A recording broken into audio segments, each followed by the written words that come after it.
guys, ito na naman tayo. Ito yung pinili ko nung nakaraan, gugulayin ko. Pero ang sasahog ko baboy kasi bawal si mama sa manok kahit atay nangangati siya.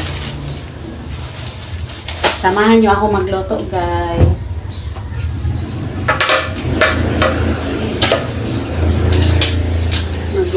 Magluluto na ako. Maaga akong nagluluto kasi si Busing maagang nag-aalok kumain. Mga 11:30.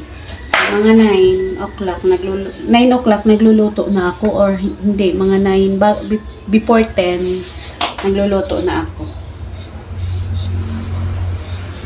Ayaw niya daw siyang magutom. Joke lang. Sige guys ha. Salang na akong kawali guys. Papainit na.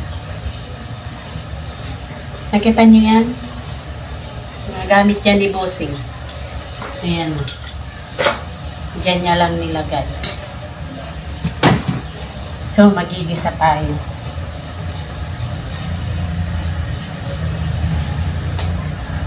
Paggulay ito gamit ko. Olive oil.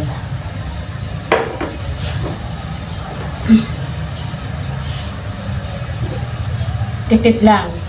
Kasi mahal. Tipid maglagay ng olive oil kasi mahal. Ayan guys, nilagay ko na tong bawang sibuyas. Susunod ko yung baboy. Tulad ng nasabi ko, hindi ako pwede magmanok ngayon. Hanggat nandito si mama, hindi ako nagmamanok. Puro kami isda, gulay, baboy. Gigisa ko na rin yung baboy. Pagka luto. Pero pwede na ilagay.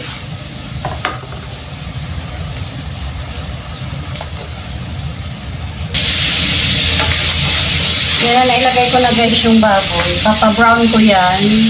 Pagka brown na siya, saka ko ilalagay yung gulay. Antayin natin yung mag-brown. Ayan guys, brown na siya. Lalagay na natin ang gulay. Diba, nakapansin nyo, brown na siya. Lagay ko na ang gulay. Lagay na natin ang gulay kasi brown na. Baka matostig naman. Ayan, pwede na.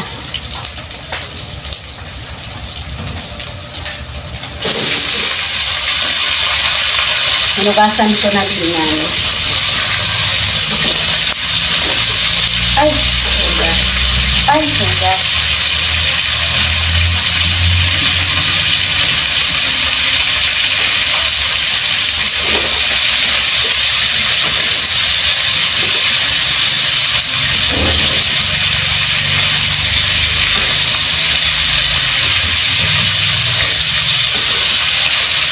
Ganyan lang. Simpleng luto lang.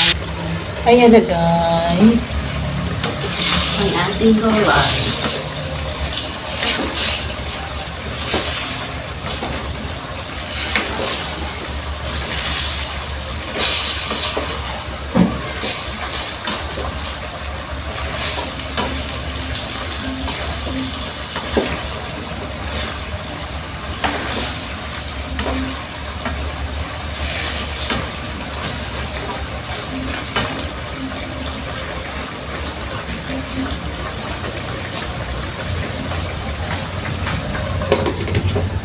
Kailangan malambot-lambot guys, hindi ni mama manguya ang gulay.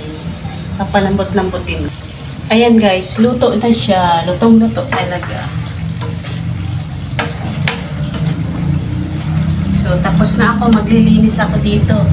Ayan, kinalkan ko lahat yan. Tapos na ako magluto. Ipapasok muna to sa loob. Yan naman ang lilinisin ko. Lahat. Kasi kami lalayas bago kami umalis. Lilinisin ko tong buong kusina. Tapos na magluto. Done na. Tapos na.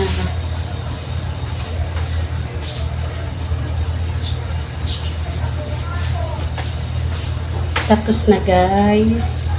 Ang iyong inday. So nakapaglinis na ako.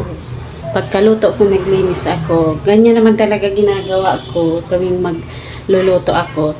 Dapat pagkatapos ay malinis, walang hugasin, malinis lahat. Kasi pangit yung pagkaluto, pagkatapos magluto, nagkalat dyan yung mga mantika dyan. Nililinis ko talaga totally yan, sinasabon ko. So ito, naka-arrange na. Yung suka dito, tinanggal ko kasi baka mahulog, mabasag. Dyan ko na siya nilipat. So ito, may plastic sa ibabaw kasi yung lumang ano yan, onion, sibuyas. So ito, ganyan talaga yan. Dyan ko na yan pinarada. Lahat. Yan, dalawa yan kasi minsan marami kami. So tapos yun ito, wala nang laman kasi tinanggal ko na.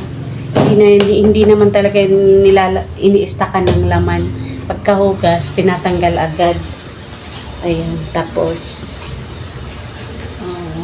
malinis ang kusina ni Aling Inday.